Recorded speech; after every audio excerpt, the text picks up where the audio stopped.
Okay, Rich, what are we playing this week then? So this week I thought we'd attempt to complete Robocod for the Commodore Amiga.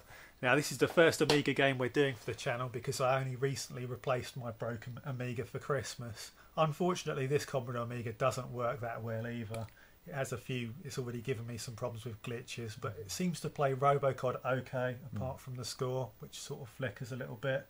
The Amiga in general, to get into it, because this is the first Amiga video we're doing, it was a games machine that was very popular here in Britain back in the 1990s. Sort of, it became popular at the end of '89, but it actually competed with the Mega Drive and the Super Nintendo on a fairly even kill. I think it did end the generation in third place, but it was quite close third between this and the Super Nintendo. So it was actually quite popular here. Unlike in America, say, where it was really just SNES versus Mega Drive for the most part. Have you got any experience with the game itself? None at all, not really. Do you want to get to it then? Yeah, let's go for it. So obviously it's sort of a parody of Robocop as well, which was a fantastic 1980s movie. You can hear with the soundtrack here, this is sort of a rendition of one of the songs from Robocop. Little intro here.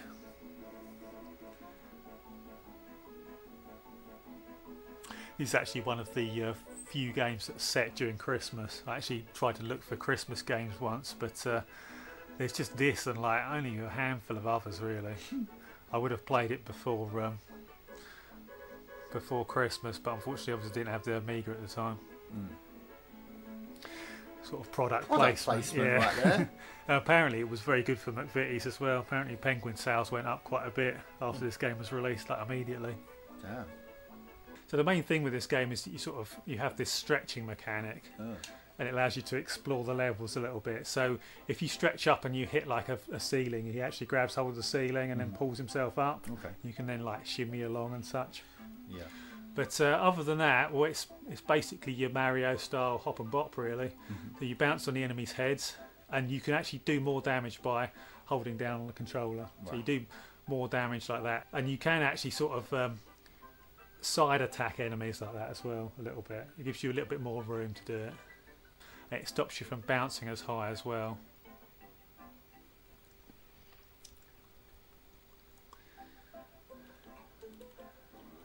So I could actually finish the level here, but we should probably yeah there's like an exit to the left of the start, basically a little secret there, but I think we probably should do the game properly really.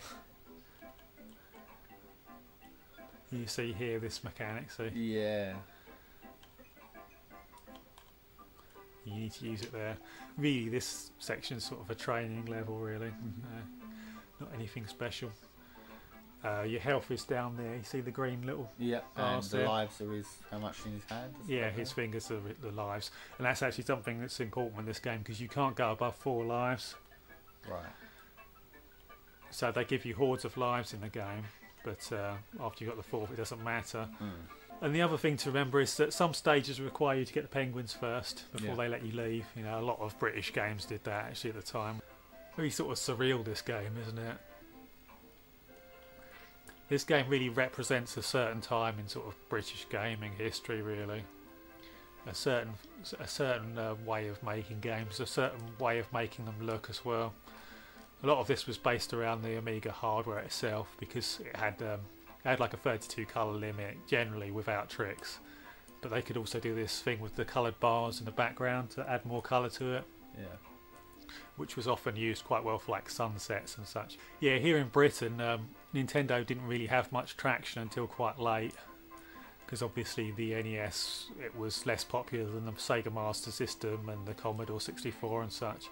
And a game that was actually a big influence over here was the New Zealand Story, and you can see that in a lot of our games, especially in this really, with you collecting all these sort of pointless objects everywhere. You know, that's sort of a thing in Taito games really.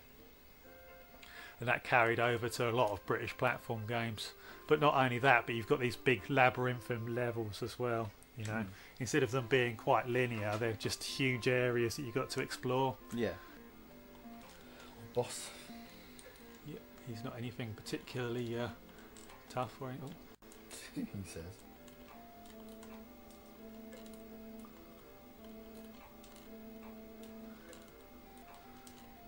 Sorted. Sod off, Bertie.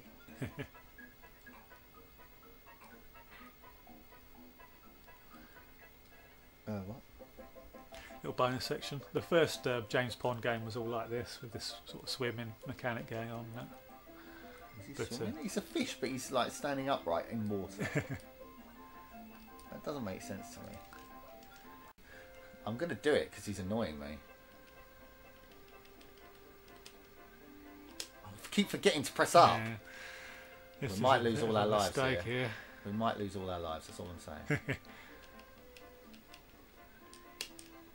That's fine. At least you got in there. You're going to get killed by the bad guy though. He's coming. Get ready.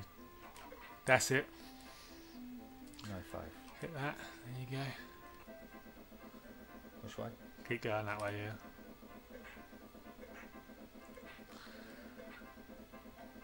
yeah. Now keep going and push that switch down. That's it. Go back.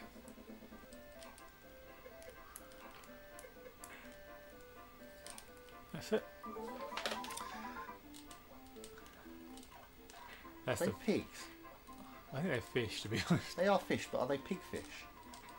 I think they're catfish, maybe. They got no whiskers. They sort of look like characters from Sharky and George. Oh my god, Sharky and George. Love Sharky and George. Do you know what? I'm watching Sharky and George later.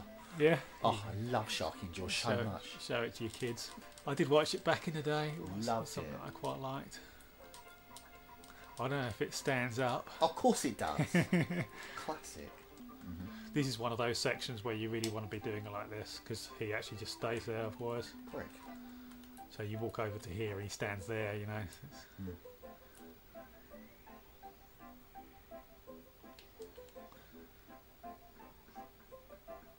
I wish he moved a bit quicker along the top there. Yeah. This is the kind of level that you actually want to stay on the top there, because he always comes back and stays on. Yeah. Wasn't listening to my own advice, was I? What are you doing? Where's the way? Oh, it's up there. And you want to skip this, I'm guessing. I guess so. Oh, thank God. Which one? Hey. The aeroplane's cool. Head upwards, be careful because there's enemies above you like on that other stage. And I think there's an extra life at the top left of this screen at this level as well. This is actually quite a nice level when you don't have the aeroplane. It's just like a giant beanstalk type level. Hey, so we're at max again. Yep. We're doing alright.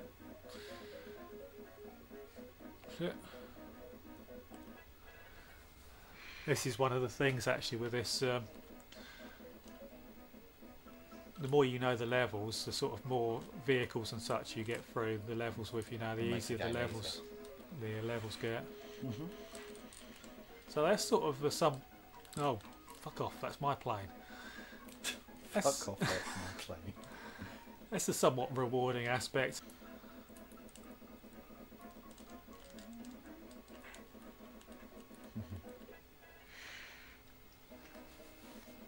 Do you want to go up here? Yeah, this level here actually really uses the extension mechanic, because you've got to extend, grab things, and then like drop off to land on these platforms here. Yeah. Effectively, that's how this whole level works. Unless you've got a plane. Yeah, unless you've got the plane and you just fly over it. There it is. Yeah, that one. Yeah. That plane saved us so much time.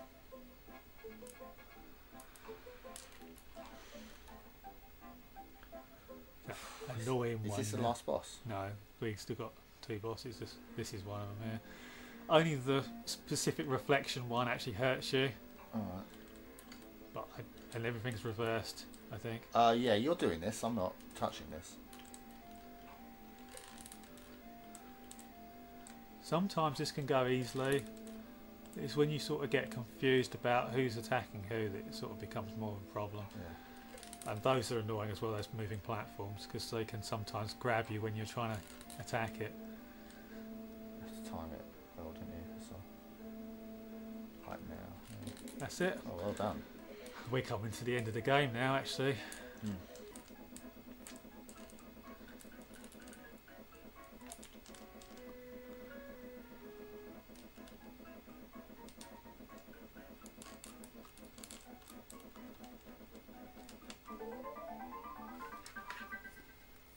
Which way? Alright. Got to climb up, I think. Right up here? The left there. Is this final boss? This might be the final boss now. Yeah, it is. Frosty the This Snowman. guy is annoying as hell. Not sure if you kill him or not. So you bounce on his head will be missing up here, and you've got to attack the spot that's underneath where his head would usually be. So bounce up, hit his torso before his head rebuilds itself, Right, okay. Gotcha. and then repeat. He'll come back, won't he? Yeah, he'll make another one in a second anyway. Okay. I think it bounces off of that wall a lot of the time. I missed the timing. Oh, like that then. Yeah, and do the downwards attack. I think you might be able to hit him twice as well, but I'm not I've got to 100% stay sure. on the bottom floor, have I, and wait for him. Yeah. So I bounce on him, then down bounce on him. And then... Too late. What? You Why? can't hurt him when he's got a head there. His head regrew. Oh, so you can't. If it goes round, then you don't have the time to do it. You have to be on the same side as the head comes off, like that. And you've missed this. You've fluffed it. Oh no. Oh, well done. Let's see if we can get this done then. Oh, I don't see it not being done now. Yeah, he doesn't actually take that many hits either. Oh. There was actually a decent possibility that you were going to do it, to be honest. It's gone the other way. Shit. Oh, yeah. Oh, it's created another one. Oh, there we go. Don't know how I managed to kill him there. Maybe it's part of him. Nice, sorted. See what the ending's like.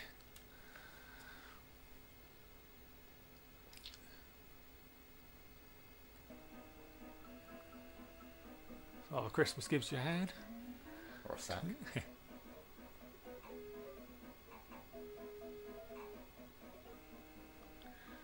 Guess you're off to help him out. He's left a sack of presents behind. That's probably coal, wasn't it? Dumped a sack of coal on him. For your cooperation. Okay, Rich, so what do you think of the game? I think this is a pretty reasonable game. I think it's a fairly likeable game as well. I mean, this was very, very hyped up back in the day, and I do feel like it's somewhat overhyped, really, because it does have a bit of a meandering feel, doesn't it? It does. At certain times. It doesn't feel focused.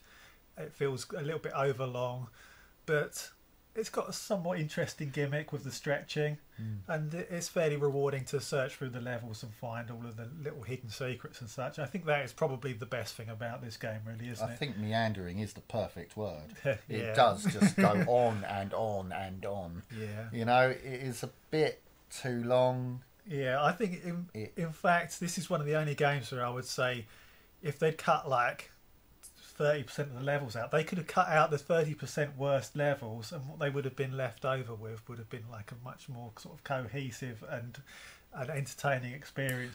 Graphically, I think it looks nice, and I think it's very distinctive, and it's distinctly of the time when it came out. But on the other side, you don't feel like there's like level environments a lot of the time, do you? I mean, as soon as you get to the beanstalk, it's actually noticeable that it's like a unique level, isn't it? It's a very mishmashy kind of game, isn't it? And even the snakes and ladders level as well. These levels stand out because so many of the levels are just sort of these Samey. very colourful, surrealist images kind of thing, you know. Quite samey. Yeah, but vibrant, very vibrant colours. Yeah. Nice to look at, but as you said, very samey. Apart from the odd level that you can actually pick out. Yeah, and there's some little effects as well. I don't know if you noticed, but there's like stars that were like stars, pulsating and they've got in the the background. see-through effects from some of the blocks, and you've got the snow effect on the outside of the level. Yeah, so those are quite good. Those effects. Musically, I'm not massively keen on the game. I think it's okay, but I think it sort of gets on your nerves a little bit after a while. Yeah, it's repetitive. Very repetitive. It sort of does the job. You've got music, you've got reasonable sound effects. So, yeah, really, I mean, the game plays all right. It's fairly smooth and responsive. The hop and bop gameplay is fine. Good points would be the stretching, although it's not used quite. It's not utilised enough. It's not utilised in a clever fashion very often, except on a level that you can just fly over with the plane. This game was billed as being like a console-style platformer, and I think in a lot of ways it does feel like a console-style platformer, but it doesn't feel like one of the top console-level platformers from the time. It's too repetitive. In so many ways, it's too repetitive. So what are you going to score it then? Well, I thought about it quite a bit, and I feel like it has good qualities, and I feel like it has a reasonable foundation, but there's some there's some areas where it didn't really live up to its full potential, I think. But for the Amiga, this is great, and in general for the era it's a reasonable game, even on the Mega Drive, and that version isn't quite as good as this. It's got, you know, a lot less colours and such.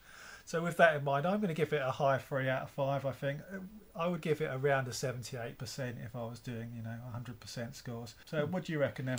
Well, I think I'm going to give it a slap down the middle 3 out of 5, because yeah, it does the platforming well, but it's so bloody long. It's not your sort of game, really. Anyway, well, yeah, you know, I really like platforming games. I really do. This is a game, like I said, where you want to just sit around looking around the levels and seeing what you can find. You know, and that's true for a lot of people, I think. You know, these days, because I do hear a lot of people hating on this game. But I'm not going to hate on the game. I think it's a nice game. It's all right. I think my kids would enjoy it, but I think my kids would get bored of it damn quickly. We're not the types of people who want to check out every single area of the map and maybe even draw a map out of the area and say, where are the hidden secrets and how can I get the most points and such. And that's the type of people that really do like this. Sorry, I have a life.